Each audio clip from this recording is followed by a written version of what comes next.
अवैध खनन के खिलाफ कार्रवाई के नाम पर कब तक होते रहेंगे हवाई फायर?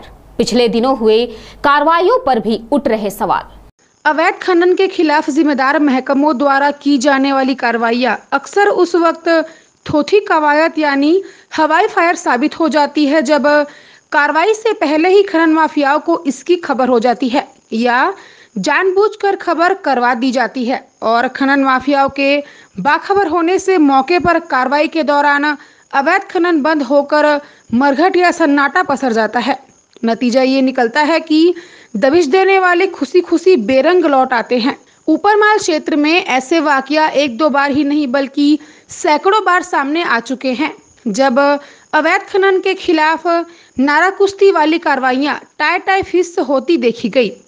यह बात भी सर्वविदित है कि बिना इन जिम्मेदार महकमों की मिली भगत के 1 इंच भूमि में अवैध खनन करना भी नामुमकिन है और यहाँ तो सालों से सैकड़ों बीघा भूमि में अवैध खनन को अंजाम देकर माफिया करोड़ों का पत्थर काट चुके हैं।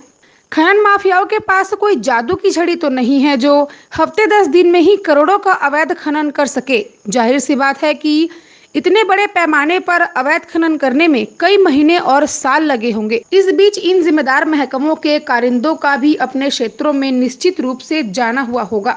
बावजूद इसके अवैध खनन अगर लगातार चलता रहा तो इन विभागों की मिलीभगत तो दीवार पर लिखी इबारत की तरह बिल्कुल साफ नजर आती ही है। ये बात अलहदा है कि कभी कभार होने वाली फौरी कार्रवाइयों के दौरान अवैध खनन कारोबार कुछ समय के लिए बंद हो रहा हो। इसमें भी काबिले गौर बात यह है कि खनन माफियाओं पर इन विभागों की मेहरबानी फोकट में तो नहीं होती है। इसके लिए निश्चित रूप से समय समय पर भेंट पूजा यानी अवैध खनन की काली कमाई का एक हिस्सा इन तक और ऊपर तक भी पहुंचता होगा।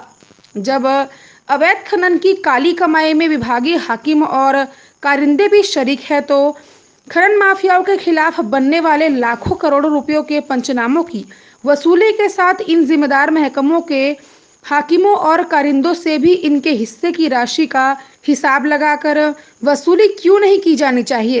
अवैध खनन वाले क्षेत्रों में इन हाकिमों कारिंदों की कितने वक्त तक तैनातगी रही और उस दौर में कितने रुपयों के पंचनामे बने, इसके मुताबिक वसूली का नोटिस तो इन्हें भी थमाया ही जा सकता है।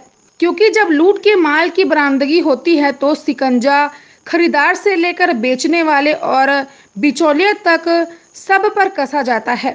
इसे लेकर क्षेत्र के कुछ जागरूक नागरिक केंद्रीय सतर्कता आयोग और भ्रष्टाचार निरोधक विभाग में जाने की तैयारियों में जुटे हुए हैं। वहीं पिछले दिनों अवैध खनन के खिलाफ की कार्रवाइयां भी सवालों के घेरे में आती नजर आ रही हैं। कार्रवाइयों के पीछे राजनीतिक द्वैतता की चर्चा तो है ही, विभागों द्वारा आम और खास के लिए अलग अलग पैमाने अपनाते हुए पक्षपात के चर्चे भी जोरों पर हैं। ऊपर से दबाव में हुई 1-2 बड़ी कार्रवाइयों को छोड़ दिया जाए तो बाकी की सारी कार्रवाइयां प्यादों तक ही सिमट कर रह गई थी।